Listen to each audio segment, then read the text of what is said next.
राष्ट्रपति निर्वाचनमा जोडिएको गठबन्धन राष्ट्रिय सभा अध्यक्ष निर्वाचनमा भत्कने खतरा। सत्तारूढ दल नेपाली कांग्रेस र माओवादी केन्द्रबीच अविश्वासको संकट बढ्दो।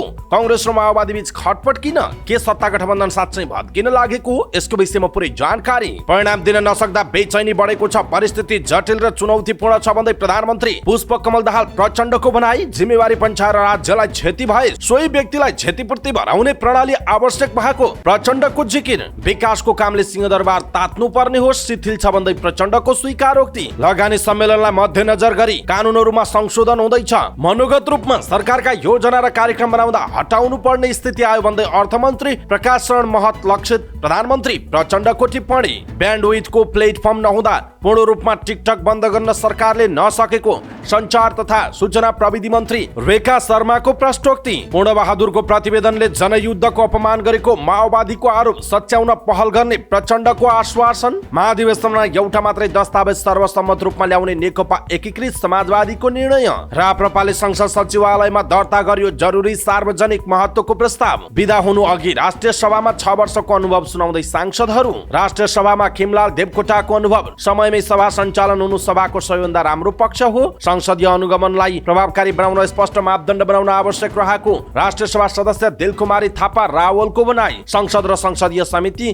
पेपरलेसमा जानुपर्ने राष्ट्रिय सभा सदस्य प्रकाश पन्थको सुझाव। समितिले दिएको निर्देशनलाई सरकारले कार्यान्वयन नगरेको भन्दै नेकपा एकीकृत समाजवादीका सांसद कृष्ण कुमार श्रेष्ठको असन्तुष्टि। सरकार प्रमुखलाई बोलाएर सोधौं भन्दै समितिमा सांसद श्रेष्ठको माग। राष्ट्रिय स्वतन्त्र पार्टीकी सांसद चन्दा कार्कीले बोलेको शब्द संसदको रेकर्डबाट हटाइयो। ठूला उद्योगपति र व्यापारीकै संलग्नतामा भ्रष्टाचारको घटना घटेको भन्दै कारबाहीको दायरामा ल्याउनु पर्ने एमाले सांसद रघुजी पन्तको भनाई। निजी क्षेत्रले भ्रष्टाचार गर्दा हुन्छ भन्न खोजिएको हो भन्दै सोधे प्रश्न। व्यापारीलाई राज्यले मित्रवत व्यवहार गर्नुपर्ने सांसद सर्वेन्द्रनाथ शुक्लाको जोड। सिंहदरबारको पहुँच बाहिरका नागरिकले सधैँ असुरक्षित नै बस्नुपर्ने हो भन्दै राष्ट्रिय स्वतन्त्र पार्टीका सांसद ढोल प्रसाद अर्यालको प्रश्न। सर्वसाधारणले संरचना बनाउँदा प्रयोग गर्ने गुणस्तरहीन छडको जिम्मेवारी कसले लिन्छ भन्दै रासोपा सांसद गणेश पराजुलीको प्रश्न। समितिले सरकारलाई दिएका निर्देशन कार्यान्वयन नभएको नेपाली कांग्रेसका सांसद दुर्लभ थापाको भनाई। पक्राउ परेका मिठुब्याजी पीडितलाई रिहा गर्न नेकपा एमालेको माग। विकासका निम्ति छुट्याइएको विनियोजित बजेट खर्च नहुने समस्या विकराल बन्दै गरेको राष्ट्रिय सभा सदस्य जगप्रसाद शर्माको धारणा। पाटन उच्च अदालतको हस्तक्षेपपछि काठमाडौँ महानगरपालिकाले ललिता निवास क्षेत्रको जफत गर्न आदेश गरिएको जग्गा खाली गराउन बढाएको प्रयास तत्कालका लागि स्थगित। ललिता निवासको जग्गा तत्कालै खाली गराउने मेयर बालेन शाहको प्रयास किन भयो विवादित? यसको विषयमा पुरै जानकारी। भरतपुर भ्रमण वर्षको उद्घाटन भोलि हुँदै नेकपा एमालेका अध्यक्ष केपी शर्मा ओलीलाई पनि दिइयो निम्तो। करिब 1 अर्ब रुपैयाँ बढी ऋण प्रवाह गरेको आरोपमा पक्राउ परेका प्रभु बैंकका डेपुटी सीओ मनोज नेउपाने प्रकरणमा मिलेमतोमा ऋण लिएर चौलागाईले जग्गामा लगानी गरेको पाइयो। प्रहरीको विधि विज्ञान प्रयोगशालामा 33,000 नमुना परीक्षण भएको तथ्याङ्क सार्वजनिक। संकटमा वैद्य खाना, औषधि उत्पादन र व्यापार दुवै घट्यो। आज देशभरको मौसम मुख्यतया सफा रहने, हल्का हिमपातको सम्भावना। मिठुब्याज पीडितले गरे भेकुटी मण्डपदेखि बालुवाटारसम्म सिटी जुलुस। दुधको भुक्तानी नपाएपछि किसानले गरे प्रदर्शन। कोशी प्रदेश नामाकरणको 1 वर्ष पुरा काठमाडौँमा कालो दिन मनाइयो।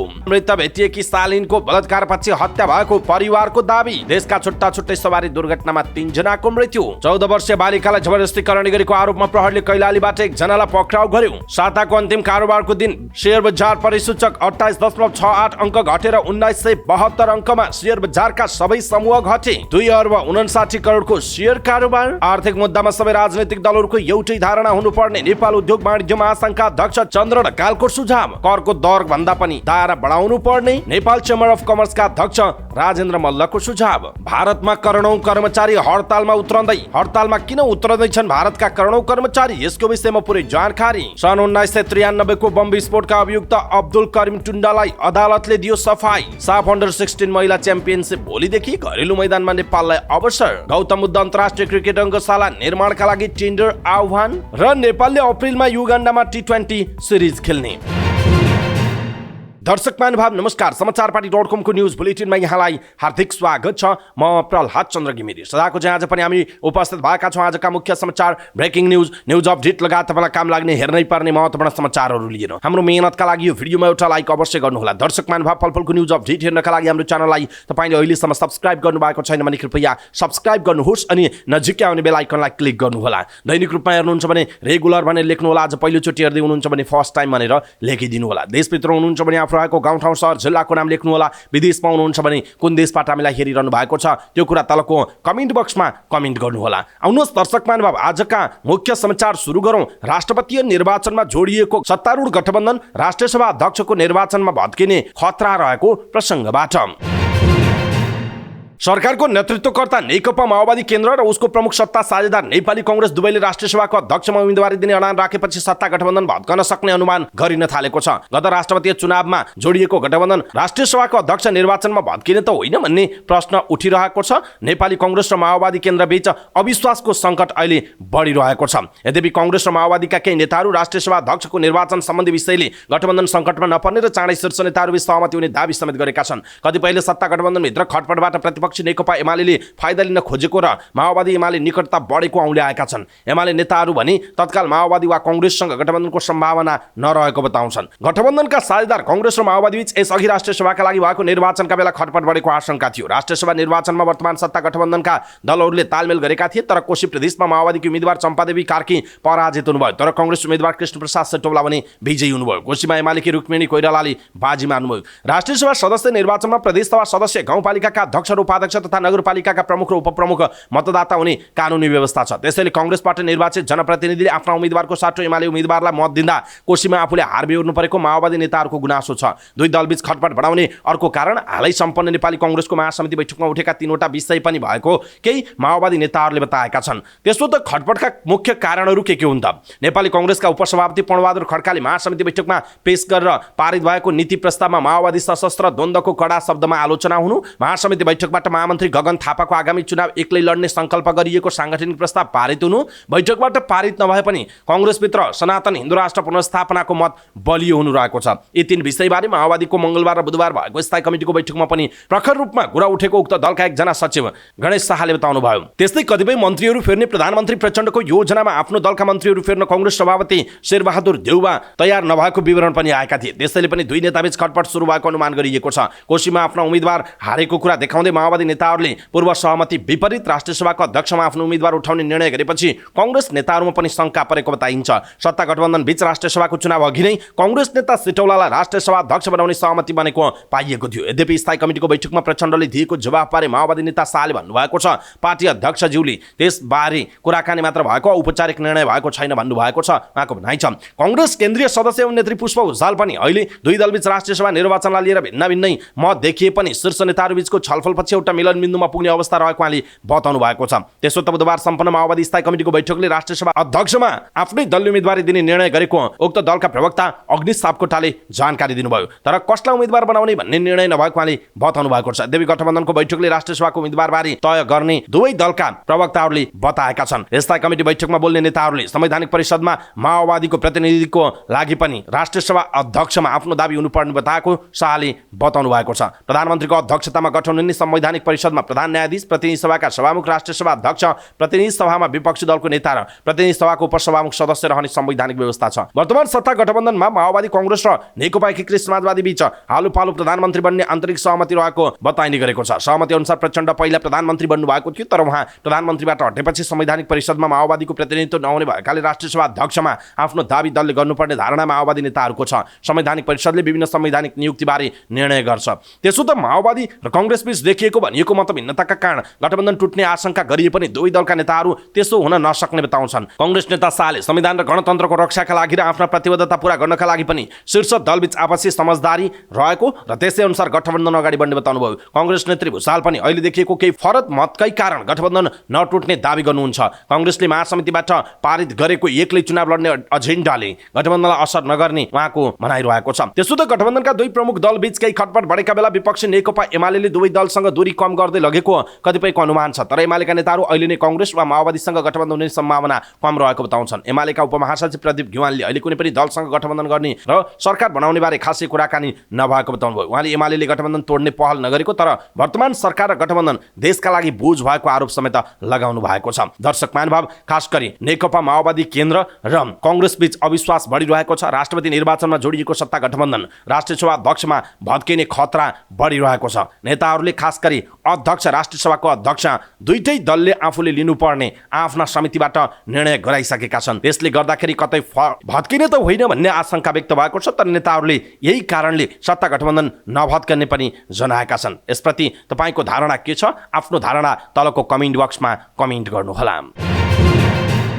प्रधानमन्त्री पुष्पकमल दाहाल प्रचण्डले आफू नेतृत्वको सरकारले लक्ष्य अनुसार परिणाम दिन नसकेको स्वीकार गर्नु भएको छ। आर्थिक वर्ष 2080-81 को नीति तथा कार्यक्रम र बजेटको कार्यान्वयन समीक्षा कार्यक्रममा बोल्दै परिस्थिति जटिल र चुनौतीपूर्ण रहेको उहाँले बताउनुभयो। उहाँले सरकारले निर्णय लिन र कार्यान्वयन गर्नका लागि धेरै बाधा र अप्ठ्यारोको सामना गर्नु परेको सुनाउनु भएको छ। यसैबीच प्रधानमन्त्री पुष्पकमल दाहाल प्रचण्डले जिम्मेवारी पञ्चाएर राज्यलाई क्षति भए सोही व्यक्तिलाई क्षतिपूर्ति भराउने प्रणाली आवश्यक रहेको बताउनु भएको हो। निर्णय नलिएकै र पञ्चायतका कारणबाट मुलुकलाई हानि नोक्सानी वा क्षति हुन सक्छ भन्ने मूल्याङ्कन गर्ने प्रणाली स्थापित गर्न आवश्यक रहेको उहाँले बताउनुभयो। सबैभन्दा ठूलो चुनौती समयमै निर्णय नगर्ने, निर्णय पञ्चाउने र अन्तर्निकाय समन्वयमा आवश्यक पहल नलिने प्रवृत्ति देखिएको उल्लेख गर्दै उहाँले नियम बमोजिम, गतिशील र सृजनशील निर्वाह गर्नुपर्नेमा जोड दिनुभयो। तोकिएका लक्ष्य हासिल नहुनुका पछाडिका कारण र समस्यालाई पहिचान गरी तत्काल सुधार कार्य अगाडि बढाउन आग्रह गर्दै प्रधानमन्त्री प्रचण्डले समग्र प्रशासनिक संयन्त्रको कार्यक्षमता बढाई अपेक्षित नतिजा निर्धारित समयमै हासिल गर्नुपर्ने बताउनु भएको छ। घिटान गरेको लक्ष्य अनुसार उपलब्धि किन हासिल हुन नसकेको भन्दै उहाँले बजेट अभाव भएको, तयारी नपुगेको, जनशक्ति नपुगेको, कानुनी समस्या देखाएर कामबाट पन्छन नपाइने बताउनु भएको छ। आफैले तय गरेका लक्ष्यहरू पूरा नहुनुको पछाडि कारणबारे प्रश्न गर्दै उहाँले यी लक्ष्यहरू सबै मन्त्रालय र निकायले आफै तय गरेका हुन्। लक्ष्य हामी आफैले निर्धारण गर्ने, तर कार्यान्वयनमा हामी आफैले लक्ष्य अनुरूप प्रगति हासिल गर्न नसक्नुका कारण के हुन्? प्रधानमन्त्री प्रचण्डले प्रश्न गर्नुभएको थियो। यसैबीच प्रधानमन्त्री पुष्पकमल दाहाल प्रचण्डले विकासका कामले सिंहदरबार तात्नुपर्ने तर शिथिल रहेको बताउनु भएको छ। प्रशासन सबै कामले तात्नुपर्नेमा सेलाएको महसुस आफूले गरेको बताउनुभयो। उहाँले राजनीतिक प्रशासनिक नेतृत्वहरू निर्णय गर्ने हिचकिचाउने प्रवृत्ति बढ्दै जानु राम्रो संकेत नभएको बताउनु भएको। उहाँले यो स्थिति जटिल परिस्थितिको संकेत भएको बताउनुभयो। राजनीतिक नेतृत्व र प्रशासनिक नेतृत्वको बीचमा पनि एकअर्काले प्रभाव पार्ने गरी नकारात्मक असर गरिरहेको चित्र देखिएको उहाँले बताउनु भएको छ। प्रधानमन्त्री प्रचण्डले कामकाजलाई नयाँ गति दिन गरिएको संकल्प पनि 2 महिना नबित्दै शिथिल भएको भनेर स्वीकार समेत गर्नु भएको छ। यसैबीच प्रधानमन्त्री पुष्पकमल दाहाल प्रचण्डले आगामी वैशाखमा हुन गइरहेको लगानी सम्मेलनलाई मध्यनजर गरी कानुनहरूमा संशोधन गर्ने कार्य अगाडि बढाइएको बताउनु भएको छ। सिंहदरबारमा सरकारको अर्थवार्षिक समीक्षा गर्दै उहाँले पूर्वाधार सम्बद्ध आयोजना कार्यान्वयनमा देखिएका समस्या हल गर्ने र वन तथा जग्गा प्राप्तिसँग सम्बद्ध समस्यालाई हल गर्ने गरी कानुन परिमार्जनलाई प्राथमिकतामा राखेको उहाँले बताउनुभयो। प्रधानमन्त्री प्रचण्डले सरकारले सामान्य नतिजामा सन्तोष गर्ने सुविधा नरहेको बताउनुभयो। उहाँले बृहत दृष्टिकोण, योजना, उत्कृष्ट कार्यशैलीका साथ सकारात्मक प्रभाव पार्ने र नतिजा हासिल गर्ने गरी दृढताका साथ अगाडि बढ्नुपर्ने आवश्यकता औल्याउनुभयो। प्रधानमन्त्री प्रचण्डले नेतृत्वले मन्त्रालयको नेतृत्व गर्ने सबै मन्त्रीहरू र सचिवहरूले आफ्नो जिम्मेवारी बोध गर्नुपर्नेमा जोड दिनुभएको छ।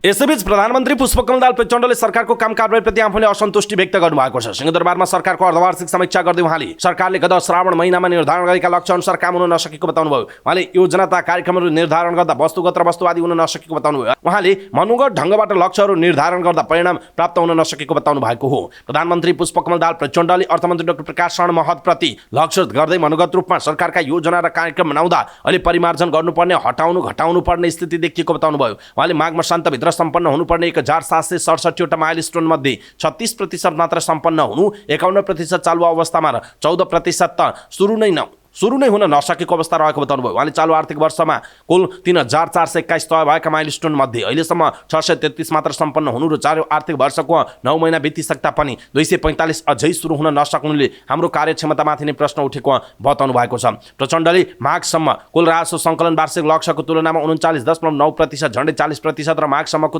लक्ष्यको तुलनामा 74% मात्र सङ्कलन भएको बताउनुभयो। उहाँले पुँजीगत खर्च त 24% भन्दा कम भएको भन्दै पुँजी निर्माण नभई विकासले गति नलिने स्पष्ट पार्नुभयो। उहाँले सो स्थितिमा अर्थतन्त्र चलायमान नहुने जिकिर गर्नुभयो। आफैले किटान गरेको लक्ष्य अनुसार उपलब्धि किन हासिल हुन सकेन भन्ने प्रश्नको उत्तर चित्त बुझ्नु नभएको उहाँले बताउनु भएको छ। दर्शक महानुभाव, प्रधानमन्त्री पुष्पकमल दाहाल प्रचण्डले परिणाम दिन नसक्दा बेचैनी बढेको परिस्थिति जटिल र चुनौतीपूर्ण देखिँदै गरेको बताउनु भएको छ। सँगसँगै जिम्मेवारी नलिने, काम पन्छाउने, अरूलाई दोष दिएर काम नगर्ने प्रवृत्ति बढेको भन्दै जिम्मेवारी पन्छाएर राज्यलाई क्षति भए सोही व्यक्तिलाई क्षतिपूर्ति भराउने प्रणालीको विकास गर्न आवश्यक रहेको उहाँले बताउनु भएको छ। विकासका कामले सिंहदरबार तात्नुपर्ने हो तर शिथिल छ भन्दै उहाँले सरकारको काम असफल भनेको भन्दै आफैले स्वीकार गर्नु भएको छ। लगानी सम्मेलनलाई मध्यनजर गरेर कानुनहरू संशोधन गर्दै गरेको बताउनु भयो। सँगसँगै अर्थमन्त्री डाक्टर प्रकाश शरण महतप्रति टिप्पणी गर्दै मनोगत रूपमा सरकारका योजना र कार्यक्रम बनाउँदा हटाउनु पर्ने र घटाउनु पर्ने स्थिति आएको भन्दै उहाँले स्वीकार गर्नु भएको छ। दर्शक महानुभाव, प्रधानमन्त्री पुष्पकमल दाहाल प्रचण्डको भनाइप्रति तपाईँको धारणा के छ? आफ्नो धारणा तलको कमेन्ट बक्समा कमेन्ट गर्नुहोला। सञ्चार तथा सूचना प्रविधि मन्त्री रेखा शर्माले देशमा ब्यान्डविड्थको प्लेटफर्म नहुँदा टिकटक बन्द गर्न सरकार असफल भएको बताउनु भएको छ। सरकारको असफलताबारे चर्चा गर्दै मन्त्री शर्माले काठमाडौँमा आयोजित अनलाइनमा महिला सुरक्षा विषयक अन्तर्क्रिया कार्यक्रममा उहाँले भन्नुभयो, ब्यान्डविड्थको प्लेटफर्म नहुँदा टिकटक बन्द गर्ने सरकारको निर्णय असफल भएको भन्दै उहाँले प्लेटफर्म बनाउन प्रयत्न गर्न जरुरी रहेको बताउनु भयो। इन्टरनेटको दुरुपयोगबाट महिलाहरूले असुरक्षा र हिंसा भोग्नु परेको मन्त्री शर्माको भनाइरहेको छ। संसारभरि चल्ने सबै डिजिटल प्लेटफर्म नेपालमा प्रयोग हुन् तर त्यसको नियमन गर्न नसक्ने हुँदा असुरक्षा पैदा भएको उहाँले बताउनु भएको छ। नेपाली कांग्रेसको महासमिति बैठकबाट पारित भएको दस्तावेजप्रति सत्ता सहयात्री दल नेकपा माओवादी केन्द्र असन्तुष्ट बनेको छ। कांग्रेस उपसभापति पूर्णबहादुर खड्काले पेश गरेको महासमिति बैठकबाट पारित प्रतिवेदन सच्याउनु पर्ने माओवादीका नेताहरूले माग गरेका छन्। राष्ट्रिय सभाको अध्यक्षलाई लिएर दुई दलबीच खटपट बढिरहेका बेला माओवादीले कांग्रेसको बैठकबाट पारित भएको दस्तावेजमाथि समेत आपत्ति प्रकट गरेको छ। कांग्रेसको दस्तावेज सच्याउन प्रधानमन्त्री पुष्पकमल दाहाल प्रचण्डले कांग्रेस सभापति शेरबहादुर देउबा सहित शीर्ष नेताहरूसँग छलफल गर्ने आश्वासन दिएको एक पदाधिकारीले जानकारी दिनुभयो। ती अधिकारीका अनुसार कांग्रेसको दस्तावेजमा माओवादीका विभिन्न असन्तुष्टि छन्। पहिलो असन्तुष्टि छ सत्ता सहकार्य हुन सक्ने तर चुनावमा गठबन्धन हुँदैन भन्ने। बैठकले पारित गरेको महामन्त्री गगन थापाको प्रतिवेदनमा चुनावमा गठबन्धन नगर्ने तर चुनाव पछाडि सहकार्य गर्न सकिने बताइएको छ। हाम्रा समर्थक र शुभेच्छुकलाई रोक चिन्हमा मात्र मत हाल्ने पाउने सुनिश्चित गर्नेछौँ भन्ने प्रतिवेदनमा उल्लेख छ। माओवादीको दोस्रो असन्तुष्टि जनयुद्धलाई हेर्ने दृष्टिकोण कांग्रेसको दृष्टिकोणप्रति छ। उपसभापति खड्काले नीति प्रस्तावमा अहिले प्राप्त उपलब्धिहरू हत्या हिंसाबाट नभएर जनआन्दोलनबाट हासिल भएको उल्लेख गर्नुभएको छ। कतै जनयुद्धलाई क्रेडिट दिएको छैन। दशकभन्दा लामो हिंसात्मक सशस्त्र द्वन्द्वले देशको अर्थतन्त्रलाई सकारात्मक दिशामा द्रुत गतिमा हिँड्न नदिएको खड्काले उल्लेख गर्नुभएको छ। आफूले पनि आगामी निर्वाचनमा एक्लै जाने निर्णय गरिसकेको हुँदा जनयुद्धको विषयमा उल्लेख भएको अपमानित शब्द हटाउनु पर्ने माओवादीको अडान छ। त्यसो त महासमिति बैठक सकिएको भोलिपल्ट देउवाले बालुवाटार पुगेर बैठकको निर्णयबारे प्रचण्डलाई ब्रिफिङ गर्नुभएको थियो। तर त्यो भेटपछि दुई दलबीच देखिएको आशंका अन्त्य भएको कांग्रेस प्रचार विभाग प्रमुख मिनबहादुर विश्वकर्माले दावी गर्नुभएको छ। महासमितिको बैठकमा आएको सुझावका आधारमा केन्द्रीय समितिको बैठकले दस्तावेजहरू परिमार्जन सहित पारित गर्ने भएकाले अहिले उठेका विषयहरू पार्टीभित्र छलफल हुने उहाँको भनाइरहेको छ। नेकपा एकीकृत समाजवादीले पार्टीको महाधिवेशनमा एउटा मात्रै दस्तावेज ल्याउने सहमति गरेको छ। दिनसम्म चलेको महाधिवेशन केन्द्रीय मस्यौदा समितिको बैठकपछि पार्टीभित्र अब कुनै पनि अलग अलग सोच नभएको प्रवक्ता जगन्नाथ खतिवड़ाले बताउनु भएको छ। नेकपा यसमा जवाबदारी अध्यक्ष माधवकुमार नेपाल र सम्मानित नेता झलनाथ खनाल बीच चर्को बहस चलिरहेको छ। दस्तावेजलाई पूर्णता दिनका लागि पार्टीहरूको जिम्मेवारी बाँडफाँड भएको उहाँले बताउनु भयो। उहाँले महाधिवेशनमा विधान राजनैतिक प्रतिवेदन सहित 4 प्रतिवेदन पेश हुने बताउनु भएको छ। प्रतिपक्ष दल राष्ट्रिय प्रजातन्त्र पार्टी राप्रपाले रसिया र युक्रेनको युद्धमा नेपालीहरूलाई सहभागी गराइएको भन्दै सो विषयमा प्रतिनिधि सभामा छलफल गर्न जरुरी सार्वजनिक महत्त्वको प्रस्ताव दर्ता गरेको छ। राप्रपाले प्रमुख सचेतक ज्ञानबहादुर साई, प्रस्तावक र सांसदहरू बिना लामा, अनिसा नेपाली र बिना जयसवाल समर्थक रहेर रसिया र युक्रेन बीचको युद्धमा नेपालीहरू सहभागी गराइएको भन्दै प्रतिनिधि सभामा छलफलका लागि जरुरी सार्वजनिक महत्त्वको प्रस्ताव दर्ता गरेको हो। संघीय संसद सचिवालयका महासचिव पद्मप्रसाद पाण्डेय समक्ष पुगेर जरुरी सार्वजनिक महत्त्वको प्रस्ताव दर्ता गरिएको बताइएको छ। प्रस्तावमा नेपालीहरूलाई आर्थिक प्रलोभनमा पारी रसिया र युक्रेन युद्धमा गराइएको उल्लेख छ। मानव तस्करी गरी युद्ध स्थलमा नेपालीलाई पठाइएकाले यो विषयमा सरकारलाई ध्यानाकर्षण गराउँदै नेपालीहरूको ज्यान बचाउनका लागि जरुरी सार्वजनिक प्रस्ताव पेश गरिएको प्रमुख सचेतक ज्ञानेन्द्र साईले बताउनुभयो। उहाँले युद्ध भूमिमा फँसेकाहरूलाई तत्काल उद्धार गर्न आवश्यक भएको पनि बताउनु भएको छ। संघीय संसद सचिवालयका महासचिव पाण्डेले यस प्रस्तावलाई छिटोभन्दा छिटो प्रक्रियामा लैजाने बताउनु भएको छ। राष्ट्रिय सभाको 6 वर्ष कार्यावधि पूरा गरेका सदस्यले सभाको ओज र गरिमालाई उच्च राख्न सुझाव दिएका छन्। सभाको बिहिबारको बैठकमा फागुन 20 गतेदेखि पदावधि सकिएर विदा हुँदै गरेका सदस्यले सभामा आफ्नो अनुभव सुनाउँदै सुझाव समेत प्रस्तुत गरेका हुन्। राष्ट्रिय सभा र त्यस अन्तर्गतका विषयगत समिति एवं समग्र संसदीय अभ्यासको अनुभव सुनाउँदै राष्ट्रिय सभा सदस्य इन्दु कडरियाले कौतूहलता र उत्साहका साथ सदन प्रवेश गरेको दिन सम्झँदै आगामी दिनमा सभामा गैर संसदीय अभ्यास नगर्न उहाँले सुझाव दिनुभएको छ। सांसद कडरियाले संसदमा बोल्ने कम समय पाएको भन्दै बोलेका कुरामा सरकारले गम्भीरतापूर्वक नलिने प्रवृत्ति सुधार हुनुपर्नेमा जोड दिनुभएको छ। सांसद कडेरियाले सभाको सदस्य बन्ने अवसरका लागि आफ्नो पार्टी नेकपा एमाले प्रति कृतज्ञता प्रकट गर्दै अपेक्षा अनुसार काम हुन नसकेको बताउनुभयो। त्यस्तै अर्का राष्ट्रिय सभा सदस्य कुमार धसौधीले संसदमा उठेका मुद्दाप्रति सरकार गम्भीर हुनुपर्नेमा जोड दिनुभयो। उहाँले आफ्नो जिल्लामा शिक्षा स्वास्थ्य र रोजगारीका लागि पुनः ध्यानाकर्षण समेत गराउनु भएको छ। समसामयिक विषयमा समेत ध्यानाकर्षण गराउँदै सांसद धसौधीले 2 दशकदेखि निर्माणाधीन शहीद मार्ग यथाशीघ्र सम्पन्न गर्न माग गर्नुभयो। उहाँले दलीय राजनीतिमा दलीय स्वार्थका कुरा राख्नुपर्ने भन्दै सदनमा दलभन्दा माथि उठेर कुरा जनताका साझा मुद्दामा कुरा गर्नुपर्ने बताउनु भएको छ। सदस्य डाक्टर खिमलाल देवकोटाले आफ्नो 3 वर्षीय संसदीय अभ्यास अनुभव र ज्ञानका लागि सदन विश्वविद्यालय सरह रहेको बताउनु भएको छ। मन लागेसम्म नेतृत्वमा बस्ने र सांसद बन्ने गर्नु हुँदैन। म बैठकको करिब 94% अर्थात् 130 दिन उपस्थित जनाएको छु। मैले 13 घण्टा बढी बोलेको छु। औसतमा अन्य सदस्यभन्दा यो 3 गुणा बढी समय हो। स्थानीय तह र प्रदेशका सरोकारका विषयमा बोल्ने अवसर पाएँ। उहाँले अनुभव सुनाउँदै बताउनु भयो। सांसद देवकोटाले मन्त्रीसँग सवाल जवाफ गर्न नसकेको प्रति गुनासो व्यक्त गर्दै सदन समयमै सुरु हुनु सकारात्मक अभ्यास भएको बताउनु भयो। उहाँले राष्ट्रिय सभाको ओज कायम राख्न प्रतिनिधि सभा नरहेको समयमा प्रतिनिधि सभाले गर्ने र विधेयकको प्रथम र अन्तिम रिडिङ यस सभाले गर्नुपर्नेमा जोड दिनुभयो। संविधानको भावना र आशय अनुसार सदस्यको प्रतिनिधित्व हुनुपर्ने उहाँको सुझाव छ। बैठकमा आफ्नो अनुभव सुनाउँदै सदस्य दीपा गुरुङले अनुशासित सक्षमता सहितको प्रस्तुति र कानुन निर्माणको भूमिकाले संसदीय अभ्यास अविस्मरणीय रहेको बताउनु भएको छ।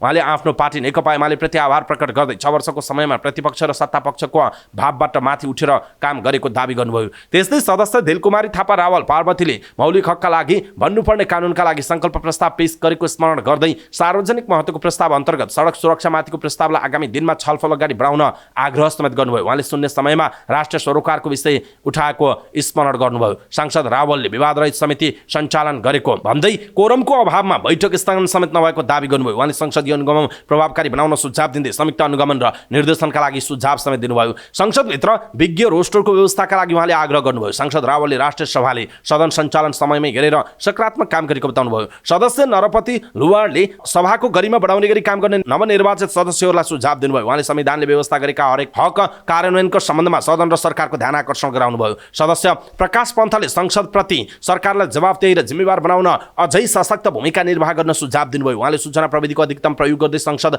र समितिलाई आधुनिक बनाउँदै लैजानु पर्नेमा जोड दिनुभएको छ। उहाँले आफूले राष्ट्रिय सरोकार तथा समन्वय समिति र दिगो विकासको सभापतिका रूपमा 100% भूमिका निर्वाह गरेको बताउनुभयो। सदस्य महेश कुमार महराले सभामा सुदूरपश्चिम क्षेत्रको आवाज उठाएको स्मरण गर्दै सरकारले धेरै विषयमा चासो व्यक्त नगरेको बताउनु भएको छ। उहाँले सभाको ओज र गरिमा बढाउने तर्फ लाग्नुपर्ने सुझाव दिनुभयो। अर्का सदस्य सूर्यबहादुर विश्वकर्माले जनताको आवश्यकता चाहना र भोगिरहेका समस्या सम्बोधनका लागि सरकार र सदनको ध्यान आकर्षण गराएको स्मरण गर्नुभयो। उहाँले किसानका समस्या र आवश्यकताबारे सभामुखतर्फ पुनः सरकारको ध्यान आकर्षण समेत गराउनुभयो। स्थायी सदन भएकाले सरकार र संसदको आवश्यकता अनुसार जनतालाई अधिकार सम्पन्न बनाउन केन्द्रित हुनुपर्नेमा उहाँको जोड छ। त्यस्तै सदस्य हरिराम चौधरीले राष्ट्रिय सभाको अस्तित्वबारे उठ्ने प्रश्नलाई चिर्दै यसको गरिमा बढाउन सुझाव दिनुभयो। उहाँले सभाको सदस्यका रूपमा भूमिका निर्वाह गर्ने अवसरका बारे कृतज्ञता व्यक्त गर्दै यो अवसर देशमा व्याप्त रहेको गरिबी, शिक्षा, स्वास्थ्य र रोजगारीदेखि हरेक क्षेत्रमा रहेका समस्याका बारेमा हामीले बहस गर्ने अवसर प्राप्त गर्यौँ भन्दै उहाँले भन्नुभएको छ। उहाँले राष्ट्रिय सभाभित्र सबै प्रकारका क्लस्टर सुरक्षित गरे तापनि आदिवासी जनजातिको क्लस्टर सुरक्षित गर्न असमर्थ रहेको समेत उहाँले बताउनु भएको छ। नेकपा एकीकृत समाजवादीका सांसद कृष्ण कुमार श्रेष्ठले समितिले दिएको निर्देशनलाई सरकारले कार्यान्वयन नगरेको बारे असन्तुष्टि व्यक्त गर्नुभएको छ। उद्योग तथा वाणिज्य र श्रम तथा उपभोक्ता हित समितिको बैठकमा बोल्दै उहाँले आफ्नो असन्तुष्टि व्यक्त गर्नुभयो। उहाँले समितिले दिएका निर्देशन कार्यान्वयन नगरेको बारे प्रधानमन्त्रीलाई समितिमा बोलाएर ध्यानाकर्षण गराउनुपर्ने माग गर्नुभयो। उहाँले समितिले गरेका निर्णय र दिएका निर्देशन सरकारले किन मानेन भन्ने बारेमा सरकार गम्भीर बन्नुपर्ने बताउनुभयो। उहाँले समितिले दिएको निर्देशन कार्यान्वयन नभई समितिको औचित्य नरहने बताउनुभयो। यसबारेमा समितिले सरकार प्रमुखलाई बोलाएर जवाफ माग्नुपर्ने उहाँको भनाइ छ। उहाँले छडझन्ने सामग्रीको गुणस्तर मापनमा बढी जोड दिन आवश्यक रहेको बताउनु भएको छ। राष्ट्रिय स्वतन्त्र पार्टीकी सांसद जनता कार्कीले बोलेको शब्द संसदको रेकर्डबाट हटाइएको छ। बिहिबार प्रतिनिधि सभा अन्तर्गत रहेको राज्य व्यवस्था तथा सुशासन समितिमा उद्योगी व्यवसायी तथा सम्पत्ति शुद्धिकरण विभाग लगायतसँग भएको छलफलका क्रममा उहाँले असंसदीय शब्द बोलेको भन्दै सांसद ईश्वरी न्यौपानेले सभापति रामहरि खतिवडाको ध्यान आकर्षण गराउनुभयो। सांसद कार्कीले बोल्ने क्रममा जब पर्यो राति तब बुढी ताती भन्ने शब्द प्रयोग गर्नुभएको थियो। कार्कीले बोलेको सो शब्द रेकर्डबाट हटाइएको समिति सभापति रामहरि खतिवडाले बताउनु भएको छ। नेकपा एमालेका सांसद रघुजी पन्तले ठूला उद्योगपति र व्यवसायीकै संलग्नतामा भ्रष्टाचार घटना घटेको भन्दै कारबाहीको दायरामा ल्याउनु पर्ने बताउनुभयो। राज्य व्यवस्था तथा सुशासन समितिको बैठकलाई सम्बोधन गर्दै पन्तले निजी क्षेत्रलाई भ्रष्टाचारको मुद्दामा जुनसुकै देशमा पनि कारबाही गर्ने गरिएको दृष्टान्त सुनाउनुभयो। निजी क्षेत्रले भ्रष्टाचार गरे पनि हुन्छ भन्न खोजिएको लोभ्याउने भ्रष्टाचारमा प्रेरित गर्ने काम निजी क्षेत्रबाट पनि हुन सक्छ, उनीहरूलाई कारबाही गर्नु हुँदैन भन्ने कुरा न्यायसङ्गत हुन्छ र उहाँले प्रश्न गर्नुभयो। वर्षौंदेखि सरकारी जग्गा कब्जा गरेर व्यापार व्यवसाय गरिएको छ। ठूला उद्योगपति तथा पैसा भएकालाई कानुन नलाग्ने र पैसा नभएकालाई मात्रै कानुन लाग्ने कुरा स्वीकार्य नहुने उहाँले बताउनुभयो। यसमा व्यवसायीहरूले आफ्नो स्वार्थ मात्र हेर्न नहुने पन्तको भनाइरहेको छ। सांसद सर्वेन्द्रनाथ शुक्लाले व्यापारीहरूलाई राष्ट्रिय दुश्मन नभई राष्ट्रिय मित्र सोचेर कानुन बनाउन आवश्यक रहेको बताउनुभयो। राज्य व्यवस्था तथा सुशासन समितिको बैठकमा बोल्दै उहाँले व्यापारीलाई मित्रवत भावना अनुसार नै कानुन बनाउनु पर्ने बताउनुभयो। त्यसपछि अर्थतन्त्र सुध्रिन्छ। अहिले अर्थतन्त्र बाह्य देशमा सरिरहेको छ, यसलाई रोक्नुपर्छ उहाँको भनाइ छ। कानुनी र कार्यान्वयनको सुधार सन्तुलित रूपमा अगाडि बढाउनु पर्ने भन्दै उहाँले सुधारको पक्ष निजी क्षेत्र भएकाले संस्थागत रूपमा विश्वासमा लिएर जानुपर्ने बताउनुभयो। परराष्ट्र नीति र आर्थिक नीतिमा दलहरूको समान धारणा हुनुपर्नेमा उहाँले जोड दिनुभएको छ। राष्ट्रिय स्वतन्त्र पार्टीका सांसद ढोलप्रसाद अर्याल डीपी अर्यालले सिंहदरबारको पहुँच बाहिरका नागरिकले सधैँ असुरक्षित रहनुपर्ने हो भन्दै प्रश्न गर्नुभएको छ।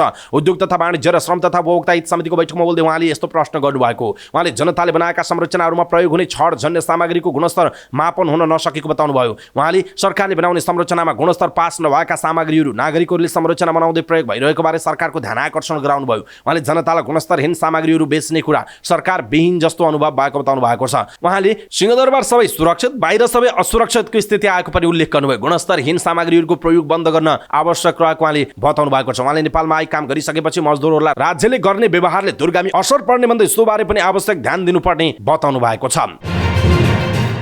यसैबीच राष्ट्रिय स्वतन्त्र पार्टी रासोपा सांसद गणेश पराजुलीले गुणस्तरहीन छडबाट सर्वसाधारण नागरिकले बनाएका संरचनाहरूको सुनिश्चितताबारे ध्यान दिन आवश्यक रहेको बताउनुभयो। उद्योग तथा वाणिज्य र श्रम तथा उपभोक्ता हित समितिको बैठकमा बोल्दै उहाँले यस्तो बताउनु भएको। उहाँले निर्माण कार्यमा प्रयोग हुने गुणस्तरहीन छडहरूको कारण सर्वसाधारण नागरिकले बनाएका संरचना जोखिमयुक्त रहेको भन्दै सरकारले विशेष ध्यान दिन आवश्यक रहेको बताउनुभयो। उहाँले निर्माण प्रक्रियामा सरकारले बनाउने ठूला योजनाहरूमा गुणस्तर मापन हुने तर सर्वसाधारण नागरिकले बनाएका संरचनामा छडजन्य सामग्रीहरूको गुणस्तर मापन नहुने भएकाले सरकारले विशेष जोड दिएर अगाडि बढ्न आवश्यक रहेको बताउनुभयो। उहाँले सबै उद्योग समान रूपमा सञ्चालनका लागि पहल गर्नुपर्ने आवश्यकता रहेको बताउनुभयो। उहाँले नेपालभित्र सम्भावना भएको खानीलाई सञ्चालन गर्न कस्तो खालको उद्योग स्थापना गर्दा हुन्छ भन्ने बारेमा पनि छलफल जरुरी रहेको बताउनु भएको छ।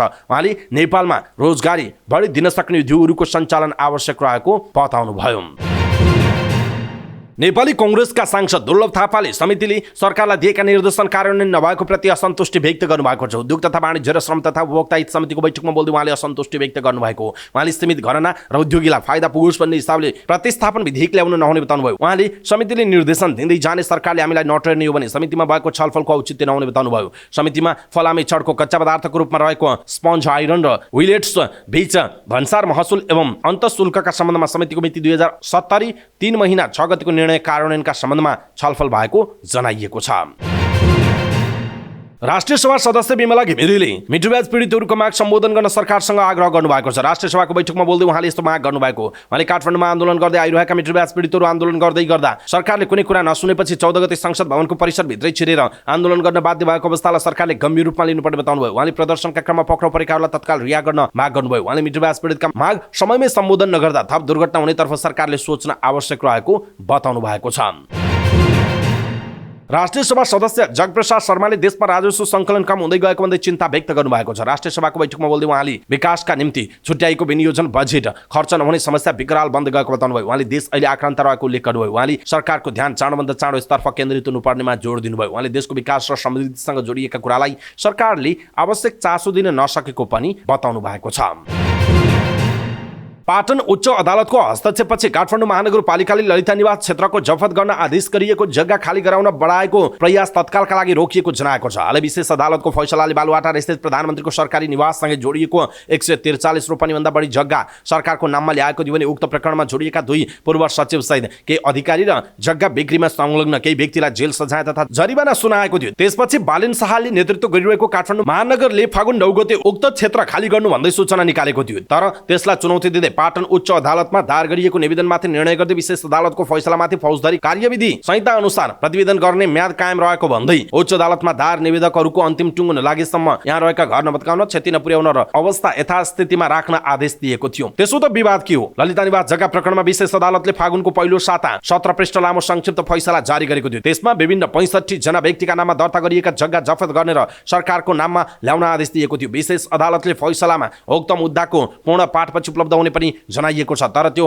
उपलब्ध नहुँदै र उक्त निर्णयमाथि माथिल्लो अदालतमा पुनरावेदन दर्ता गर्ने मौका समेत प्रभावितहरूले पाउनु अघि काठमाडौँ महानगरपालिकाले ललिता निवास 1 हप्ताभित्र खाली गर्न भन्दै फागुन 9 गते सूचना निकालेको थियो। ललिता निवास अवस्थित काठमाडौँको वडा नम्बर 4 का वडा सदस्य नवीन मैनालीले महानगरको केन्द्रीय निकायले उक्त निर्णय लिएको बताउनु भएको छ। उहाँले भन्नुभएको छ, अदालतले उक्त जग्गा सरकारको भनेपछि महानगरले 7 दिने म्याद दिएको थियो। त्यो हाम्रो केन्द्रले गरेको निर्णय हो। उहाँले उक्त स्थानमा घर बनाएकाहरूमध्ये कतिपयको हकमा 5-6 पटक जग्गा किनबेच भएको पाइएको भन्दै त्यो परिसर तत्कालै खाली गराउन जटिलता रहेको संकेत समेत गर्नुभयो। उच्च अदालत पाटनमा दर्ता भएको 4वटा विभिन्न निवेदनमाथि आदेश दिँदै न्यायाधीश प्रकाश करेलको इजलासले काठमाडौँ महानगरपालिकालाई 15 दिनभित्र लिखित जवाफ दिने यसै साता भनेको थियो। साथै महानगरले सूचना कार्यान्वयन नगराउनु भन्ने पनि अन्तरिम आदेश जारी गरेको जनाइएको छ। अब यसबारे के हुन्छ त भन्ने प्रश्न पनि उठेको छ। पाटन उच्च अदालतले उक्त फैसलापछि दिएको प्रतिक्रियामा काठमाडौँ महानगरपालिकाका सहायक प्रवक्ता दीपक अधिकारीले ललिता निवास खाली गराउन जारी गरिएको सूचनाको कार्यान्वयन अहिले रोकिएको बताउनु भएको छ। काठमाडौँ महानगरपालिकाको मुख्यालय तहबाट कानुन तथा मानवाधिकार विभाग समेतसँग छलफल गरी उक्त विषयमा निर्णय लिएको बुझिएको छ। उक्त निर्णय कार्यान्वयन गराउने प्रयास गरेको काठमाडौँ महानगर प्रहरी बलका नगर उपरीक्षक राजुनाथ पाण्डेले अदालतले सरकारी सम्पत्ति भनेकाले सरकारी निवासको संरक्षण गर्ने हिसाबले महानगरले सूचना जारी गरेको र माइकिङ गरिएको बताउनुभयो। उहाँले उक्त स्थानमा आफूले डोजर भने नलगेको बताउनु भएको छ। त्यसो त विशेष अदालतको पूर्ण पाठ कहिले आउँछ त?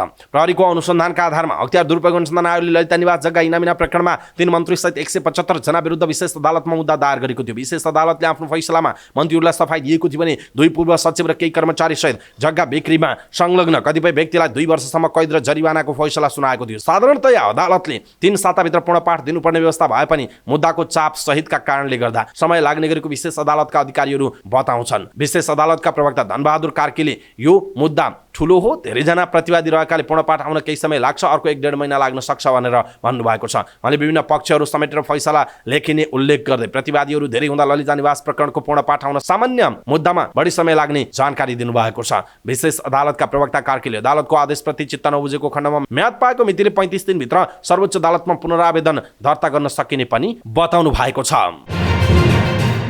भरतपुर महानगरपालिकाले आयोजना गर्न लागेको भरतपुर भ्रमण वर्षको उद्घाटन समारोहमा सहभागी हुन 5 जना पूर्व प्रधानमन्त्री सहित मन्त्री परिषदका पूर्व अध्यक्ष समेत चितवन जानु हुने भएको छ। भ्रमण वर्ष फागुन 18 गते प्रधानमन्त्री पुष्पकमल दाहाल प्रचण्डले नारायणी नदी किनारमा एक समारोहका बीच दिउँसो 1 बजे उद्घाटन गर्ने तय भएको छ।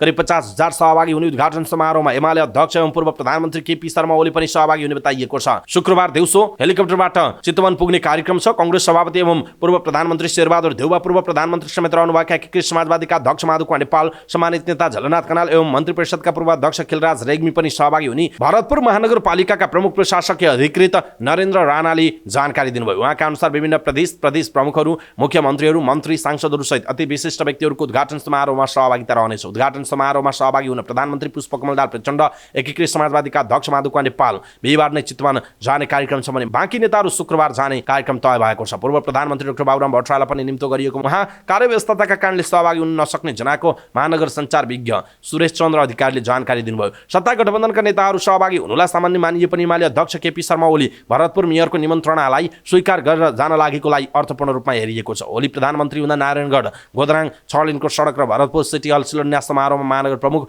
रेणु दाहाल सहभागी हुनुभएको थिएन।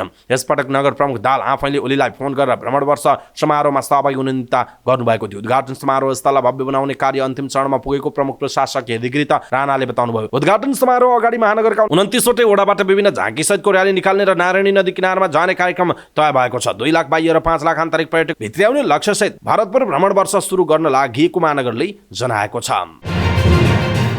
धितोभन्दा करिब 1 अर्ब रुपैयाँ बढी रकम ऋण प्रवाह गरेको आरोपमा प्रभु बैंकका डेपुटी सीईओ मनोज न्यौपाने सहितका 10 जना नेपाल प्रहरीको केन्द्रीय अनुसन्धान ब्युरो सीआईबीको नियन्त्रणमा छन्। प्रभु बैंकमा गाभिएको तत्कालीन सेन्चुरी बैंकको सीईओ रहँदा न्यौपानेले कर्मचारीहरूसँगको मिलेमतोमा धितोभन्दा बढी रकम ऋण प्रवाह गरेको भन्दै सीआईबीले उनीहरूलाई मंगलबार नियन्त्रणमा लिएर अनुसन्धान गरिरहेको छ।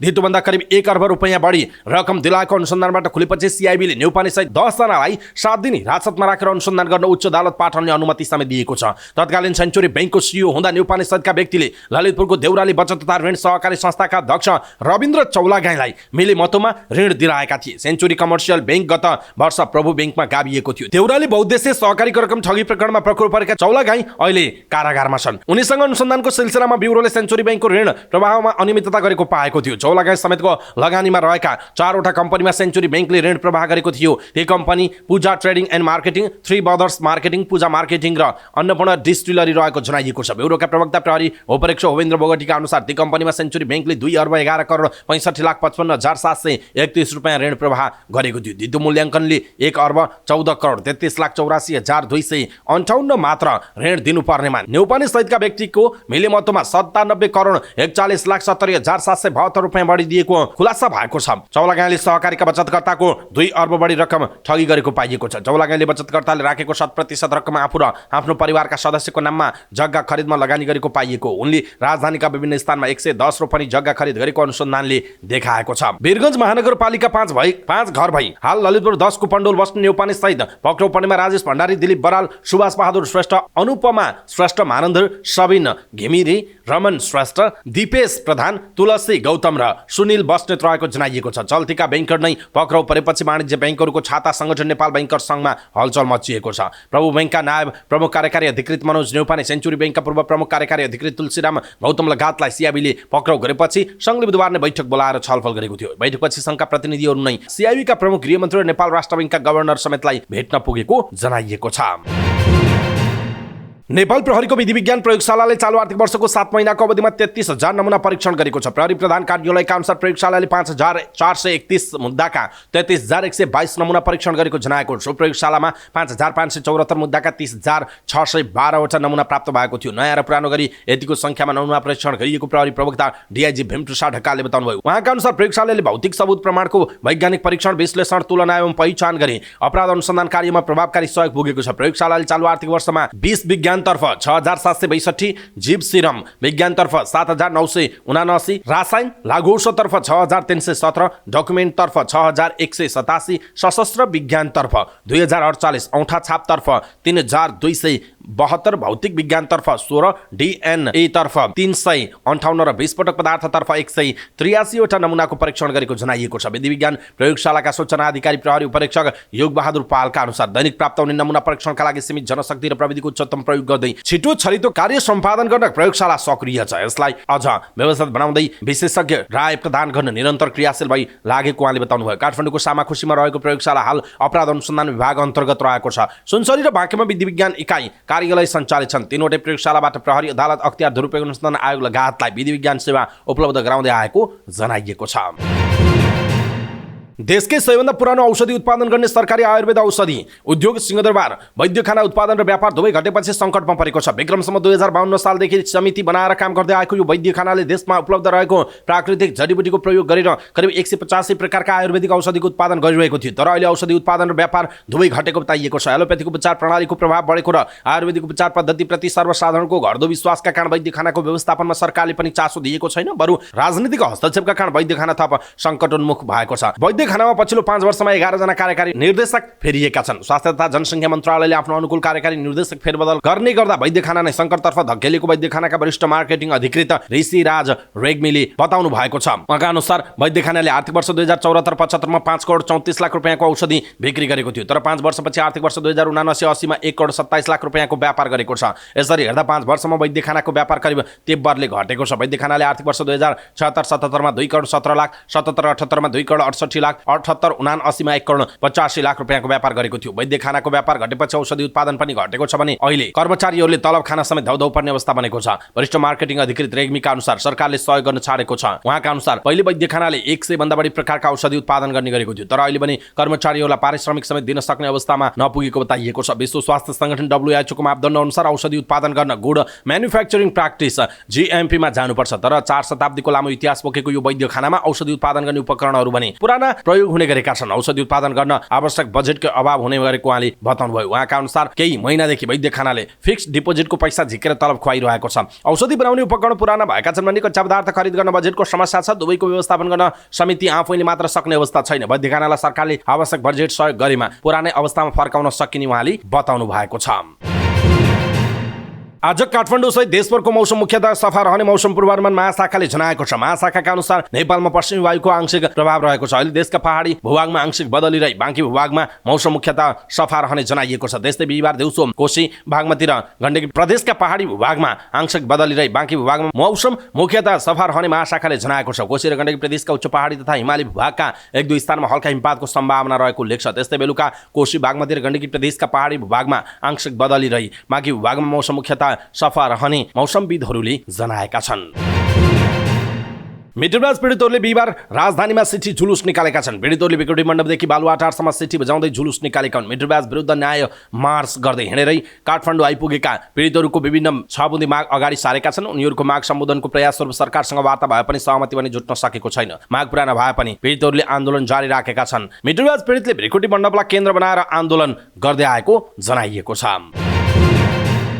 दुधको मूल्य माग्दै किसानहरूले प्रदर्शन गरेका छन्। बिहिबार बुटवलमा दुग्ध किसानहरूले प्रदर्शन गरेका हुन्। बुटवल स्थित चौराहामा प्रदर्शन गर्न पुगेका किसानलाई प्रहरीले घेराबन्दी गरी प्रदर्शनलाई विफल पारेको थियो। किसानले कृषि मन्त्री राजीनामा दिई कृषकलाई दुधको मूल्य भुक्तानी गर, दुधको आयात बन्द गर, बिचौलिया मुर्दाबाद लगायतका नारा लगाउँदै किसानहरूले प्रदर्शन गरेका थिए। दुध बिक्रीको रकम भुक्तानी नभएको भन्दै दुग्ध किसानहरू आन्दोलित हुँदै आएका छन्। लामो समयसम्म पनि दुधको भुक्तानी नपाएपछि गाई भैँसीलाई दाना खुवाउन, बैंकको ब्याज तिर्न र घर खर्च चलाउन कठिन भएको दुग्ध उत्पादन सहकारी सङ्घ रूपन्देहीका अध्यक्ष खेम पाण्डेले जानकारी दिनुभयो। दुधको भुक्तानी नपाएपछि किसानहरूले फागुन 17 गतेदेखि चरणबद्ध आन्दोलन गर्दै आएका छन्। यसअघि किसानहरूले जिल्ला प्रशासन कार्यालयहरू मार्फत सरकारलाई ज्ञापन पत्र बुझाएका थिए। दुग्ध विकास संस्था डीडीसी लुम्बिनी प्रदेश कार्यालयले यहाँका किसानको 10 करोड रुपियाँ भुक्तानी गर्न बाँकी रहेको छ। दुग्ध किसानहरूको समस्या संसदमा पनि सांसदहरूले जोडतोडका साथ उठाएका छन्, तर सरकारले यसतर्फ ध्यान नदिएको गुनासो बढिरहेको छ। कोशी प्रदेश नामाकरणको 1 वर्ष पुगेको छ, तर पहिचानवादीहरूले कोशी नामाकरणको निरन्तर विरोध गर्दै पुनः नामाङ्कनको माग गर्दै आएका छन्। गत वर्षको फागुन 16 गते कोशी प्रदेश सभाको बैठकले विवादका बीच प्रदेश 1 को नाम कोशी प्रदेश राख्ने निर्णय गरेको थियो। 1 वर्ष पुगेको अवसरमा बिहिबार प्रदेश नम्बर 1 पुनः नामाङ्कन संयुक्त सङ्घर्ष समितिले काठमाडौँमा कालो दिन मनाएको छ। काठमाडौँको उपत्यकामा बसोबास गर्ने पहिचान पक्षधर कोशी प्रदेशवासीहरूले 3 कुनेमा कोशी नाम खारेजीको माग गर्दै विरोध प्रदर्शन गरेका हुन्। उनीहरूले फागुन 16 लाई कालो दिनको रूपमा लिँदै प्रदर्शन गरे। सो क्रममा उनीहरूले कोशी नामाकरण खारेजीको माग लेखेका विभिन्न प्लेकार्डहरू प्रदर्शन गरेका थिए। गोर्खाको अजिरकोट गाउँपालिका 5 मुचोकका दिपेन्द्र पौखरेलले आफ्नी 14 वर्षीय छोरी सालिनको बलात्कारपछि हत्या भएको दावी गर्नुभएको छ। चितवनको रत्नगर नगरपालिका 10 स्थित एकता शिशु निकेतन स्कुलमा कक्षा 8 मा अध्ययनरत आफ्नी छोरी सालिन गत फागुन 12 गते सोही स्कुलद्वारा सञ्चालित होस्टेलमा झुन्डिएको अवस्थामा भेटिएको उहाँले बताउनुभयो। त्यहाँको वस्तुस्थिति हेर्दा उक्त घटना आत्महत्या नभएर बलात्कारपछि हत्या भएको उहाँको दावी छ। रिपोर्ट्स क्लब नेपालमा पत्रकार सम्मेलन गर्दै उहाँले लास झुन्डिएको अवस्था र त्यहाँका वातावरण वस्तुस्थिति हेर्दा मेरी छोरीले झुन्डिएर आत्महत्या गरेको भन्ने दावी अस्वाभाविक र अपत्यारिलो देखिन्थ्यो। घटनापछि सो विद्यालयमा गई मृत्युको सम्बन्धमा छलफल गर्न शिक्षक अभिभावक व्यवस्थापन समिति सालिनकी रुममेट राजनैतिक दलका प्रतिनिधि स्थानीय सरकारका प्रतिनिधि समेतलाई बोलाइ छलफलपछि मात्र मुचुल्का गरौँ भन्दा प्रहरीले स्कुल परिसरभित्र आफ्ना भाइ हरि पोखरेललाई निर्घात कुटपिट गरेको मृतकका बाबु दिपेन्द्रले आरोप लगाउनुभयो। आफू काठमाडौँमा भएका बेला उक्त घटना घटेको जानकारी विद्यालयबाट आएको र म नआइकन कुनै पनि प्रक्रिया अगाडि नबढाउनुहोस्, म 2 घण्टामा आइपुग्छु भनेर विद्यालय प्रशासनलाई जानकारी गराउँदा त्यहाँ पुग्दा प्रमाण नष्ट गराउने मनासा आएले विभिन्न क्रियाकलाप भइसकेको उहाँको दावी छ। आफू त्यहाँ पुग्नुभन्दा पहिला नै घटना भएको छात्रावासको ढोका फोडिएको र घटना भएको ठाउँमा सरसफाई गरिएको उहाँको भनाइ छ। साथै सालिनले लगाएको कपडा जुत्ता पानीमा डुबाएको अवस्थामा आफूले फेला पारेको र उक्त कुराको भिडियो फुटेज आफूसँग सुरक्षित रहेको उहाँले बताउनुभयो। ती सबै काम प्रमाण नष्ट पार्ने उद्देश्यले भएको उहाँको भनाइ छ। सो घटनामा आफ्ना भाइ हरिलाई प्रहरीले निर्घात कुटपिट गरेको र बढी बोलेमा गोली हानी मारिदिन्छौँ भनेर प्रहरीले नै धम्की दिएको उहाँले बताउनुभयो। उक्त घटनामा आफूहरूले शङ्काको घेरामा रहेका विद्यालयका प्रिन्सिपल बालहरि देवकोटा, भाइस प्रिन्सिपल किरण बहादुर अधिकारी र होस्टेल वार्डेन कमल शर्मा पौडेल विरुद्ध किटानी जारी दिएको बताउनुभयो। मृतकका बाबु दिपेन्द्रले आफ्नी छोरीलाई यिनै 3 जनाले बलात्कार गरी हत्या गरेको दावी गर्नुभयो। साथै विभिन्न दबावका बीच उक्त घटनामा 4 दिनपछि प्रहरीले जारी लिएको उहाँले बताउनुभयो। मृतक सालिनको शव त्रिवी शिक्षण अस्पतालमा पोस्टमार्टम गराउन आफूले सब वाहनमा ल्याएको र पोस्टमार्टम भए पनि सब अहिलेसम्म नबुझेको उहाँले बताउनुभयो। त्यहाँको प्रहरी प्रशासनले निष्पक्ष छानबिन गरेर आफूलाई न्याय दिन्छ भन्ने कति पनि विश्वास नरहेको बताउँदै उहाँले प्रहरीको केन्द्रीय अनुसन्धान ब्युरो CIB मार्फत उक्त घटनाको छानबिनको माग गर्नुभयो। मृतक सालिनका साथीहरूलाई समेत अहिले सम्पर्कमा आउन दिएको उहाँको भनाइरहेको छ। मृतक सालिनकी आमा सगुनले आफूहरूलाई घटनाबारे ढिलो खबर गरेको बताउनुभयो। भरतपुरदेखि प्रहरी पुग्दा समेत आफूहरूलाई र उक्त विद्यालय नजिकै बस्ने गरेकी मृतक सालिनकी हजुरआमालाई समेत जानकारी नगराइएको उहाँको भनाइ छ। उहाँले आफूहरूलाई शङ्का लागेका व्यक्तिहरूको नाम उल्लेख गरेर किटानी जारी दिन पाउनुपर्ने बताउनुभयो। आफू जस्ता आमाहरूले भोलिका दिनहरूमा छोरी यसै गरी गुमाउन नपरोस् भनेर आफू न्यायका लागि लागि परेको उहाँको भनाइ छ। आफ्नै छोरीलाई दोस्रो निर्मला पन्त नबनाइदिन पनि उहाँले सबैलाई आग्रह गर्नुभयो। छुट्टा-छुट्टै सवारी दुर्घटनामा परि 3 जनाको मृत्यु भएको छ। कपिलवस्तु, झापा र चितवनमा भएका दुर्घटनामा परि 3 जनाको मृत्यु भएको प्रहरीले जनाएको छ। कपिलवस्तु बुद्धभूमि नगरपालिका 4 मा लुम्बिनी प्रदेश 3 च 4383 नम्बरको पिकअपले लुम्बिनी प्रदेश 13 प 1879 नम्बरको मोटरसाइकललाई ठक्कर दिँदा मोटरसाइकल चालक कपिलवस्तु नगरपालिका 2 घर भई बुद्धभूमि नगरपालिका 4 बुढ्डीचोक बस्ने 55 वर्षीय शीतल कहारको मृत्यु भएको प्रहरीले जनाएको छ। पिकअप चालकलाई नियन्त्रणमा लिएको प्रहरीले जनाएको छ। त्यस्तै झापाको मेचीनगर नगरपालिका 4 कालीखोला स्थित सडकमा साइकलबाट लडेर साइकल यात्री सोही नगरपालिका 5 बस्ने 50 वर्षीय कालीखुमालको मृत्यु भएको। लडेर गम्भीर घाइते भएका उहाँको प्रादेशिक अस्पताल भद्रपुरमा उपचारको क्रममा मृत्यु भएको जनाइएको छ। त्यस्तै गरी चितवन रत्ननगर नगरपालिका 9 स्थित सडकमा प्रदेश 2 03 001 ख 69 नम्बरको ट्रकको ठक्करबाट पैदल यात्री हाल नाम थर वतन नखुलेका अन्दाजी 55 वर्षीय पुरुषको मृत्यु भएको छ। घटनाका सम्बन्धमा प्रहरीले थप अनुसन्धान गरिरहेको जनाइएको छ। 14 वर्षीय बालिकालाई जबरजस्ती करणी गरेको आरोपमा प्रहरीले कैलालीबाट एकजनालाई पक्राउ गरेको छ। जिल्लाको टिकापुर नगरपालिका 1 शक्तिनगर शिविर बस्ने 60 वर्षीय आसाराम चौधरीलाई बलात्कार आरोपमा पक्राउ गरिएको प्रहरीले जनाएको छ। चौधरीले ती बालिकालाई ललाई फकाई सोही ठाउँ स्थित कैलाशेश्वर सामुदायिक वनभित्र लगेर जबरजस्ती करणी गरेको भन्ने उजुरीको आधारमा इलाका प्रहरी कार्यालय टिकापुरबाट खटिएको प्रहरीको टोलीले उनलाई पक्राउ गरेको जनाएको छ। सम्बन्धित थप अनुसन्धान भइरहेको प्रहरीले जनाएको छ। साताको कारोबारको अन्तिम दिन बिहिबार शेयर बजारको परिसूचक नेप्से 1972 अङ्कमा झरेको छ। अघिल्लो दिनको तुलनामा नेप्से 28.68 अङ्क अर्थात् 1.43% घटेको हो। दिनभर कुल 2 अर्ब 59 करोडको शेयर कारोबार भयो। अघिल्लो दिन 2 अर्ब 3 करोडको शेयर कारोबार भएको थियो। कुल 220 कम्पनीको मूल्य घट्दा 17 को बढ्यो भने 11 को स्थिर रह्यो। सबै समूहका सूचक घटेका छन्। फाइनान्स समूह सबैभन्दा धेरै 3.21% घट्यो। बैंकिङ 0.88, विकास बैंक 1.64, होटल तथा पर्यटन 2.27, हाइड्रो पावर 2.62, लगानी 1.53, जीवन बीमा 1.32, माइक्रो फाइनान्स 1.28, अन्य 1.46, उत्पादन 0.46, निर्जीवन बीमा 0.70 र व्यापार समूह 2.51% घटेको जनाइएको छ। बोटलर्स नेपाल बालाजुको मूल्य 10% बढ्यो। त्यसको मूल्य प्रति किता 21,605 रुपैयाँ 10 पैसा पुगेको छ। त्यस्तै समाज लघुवित्तको 7.18% मूल्य बढ्यो भने बोटलर्स नेपाल तराईको 5.29% बढ्यो। मानुषी लघुवित्तको 3.99, विशाल बजार कम्पनीको 3.35, सृजनशील लघुवित्तको 2.89% मूल्य बढ्यो। जोशी हाइड्रो पावरको मूल्य 10% घट्यो। अपर स्याङ्गे हाइड्रो पावरको 8.6, मोलुङ हाइड्रो पावरको 8, इङनङवा हाइड्रो पावरको 7.5% मूल्य घट्यो। कारोबार रकमका आधारमा Joshi hydro power, Sonapur cement, Himalayan रे इन्सुरेन्स, हाथवे इन्भेस्टमेन्ट कम्पनी र एसियन लाइफ इन्सुरेन्स क्रमशः अगाडि रहेको जनाइएको छ। नेपाल उद्योग वाणिज्य महासङ्घका अध्यक्ष चन्द्र ढकालले आर्थिक मुद्दामा सबै राजनैतिक दलहरूको एउटै धारणा हुनुपर्ने बताउनु भएको छ। राज्य व्यवस्था तथा सुशासन समितिको बैठकलाई सम्बोधन गर्दै उहाँले राजनीतिक परिवर्तनपछि आर्थिक क्षेत्रलाई प्राथमिकता दिने अपेक्षा लिए पनि त्यस्तो हुन नसकेको बताउनु भयो। कोभिड पछि र रुस युक्रेन युद्धले विश्वको अर्थतन्त्रमा प्रभाव पारेको भन्दै उहाँले अहिले नयाँ व्यवसाय सुरु गर्न कन्फिडेन्स व्यवसायमा नभएको बताउनु भयो। स्वदेशी लगानीकर्ता नै लगानी गर्न हतोत्साहित भएका बेला कसरी विदेशी लगानी भित्राउन सकिन्छ भन्दै उहाँले सरकारसँग प्रश्न गर्नुभयो। निजी क्षेत्रलाई हेर्ने नियमन गर्ने धेरै निकायहरू छन्, जसका कारण अख्तियारले पनि निजी क्षेत्रलाई हेर्ने कानुनी व्यवस्था हुँदैन भन्ने हामीले भन्दै आएका छौँ। अहिले भएकै निकायलाई बलियो बनाएर नियमन गर्नुपर्छ, अन्यथा लगानी ब्रेक लाग्न सक्छ उहाँको भनाइरहेको छ। नेपाल चेम्बर अफ कमर्सका अध्यक्ष राजेन्द्र मल्लले करको दरभन्दा पनि दायरा बढाउनु पर्ने बताउनु भएको छ। राज्य व्यवस्था तथा सुशासन समितिको बैठकमा मल्लले एउटै विषयलाई राजस्व विभागले पनि हेर्ने, सम्पत्ति शुद्धिकरणले पनि हेर्ने र समयमा निर्णय नहुने अवस्था रहेको भन्दै यसको अन्त्य हुनुपर्ने बताउनु भएको छ। एकद्वार प्रणालीबाट नियमनको व्यवस्था गर्नुपर्ने भन्दै मल्लले कुनै कालो धन छ भने त्यसलाई छानबिन गर्नुपर्नेमा जोड दिनुभयो। सानो पसलमा भए पनि बिल लिने दिने व्यवस्था गर्नुपर्छ। आलु प्याजमा पनि भ्याट लगाउने कुरा आयो। आलु प्याज नेपालमा फलेको हो कि विदेशमा कसरी थाहा पाउने, यस्ता कुरामा सरकारले ध्यान दिनुपर्छ मल्लले भन्नुभयो। बैठकमा नेपाल उद्योग परिसङ्घका अध्यक्ष राजेश कुमार अग्रवालले राजस्व अनुसन्धान विभाग, सम्पत्ति शुद्धिकरण, राजस्व न्यायाधिकरण, आन्तरिक राजस्व विभागको क्षेत्राधिकार हुनुपर्ने बताउनुभयो। कार्यक्षेत्र प्रष्ट नहुँदा उद्योगीहरूले समस्या भोग्नु परेको उहाँको भनाइ छ। व्यक्तिगत रिसिभीका कारण उजुरी हाल्ने चलन भएकाले बेनामी उजुरी हाल्ने प्रणाली रोक्न आवश्यक रहेको उहाँको भनाइ छ। उजुरी गलत भए उजुरीकर्तालाई पनि कारबाही हुनुपर्नेमा उहाँले जोड दिनुभयो। बाटोमा पैसा बोकेर हिँड्नु पनि हुन्डीको हो कि भनेर शङ्का गर्ने गरिएको भन्दै उहाँले हुन्डी के हो त्यसको परिभाषा गर्न आवश्यक रहेको बताउनु भएको छ। पुरानो पेन्सन प्रणाली बहाल गर्ने माग राख्दै भारतमा रेलवेका कर्मचारीहरू देशभर नै अनिश्चितकालीन हडतालमा उत्रने भएका छन्। यस हडतालमा रेलवेदेखि राज्य र केन्द्र सरकारका कर्मचारी समेत सडकमा उत्रिने बताइएको छ।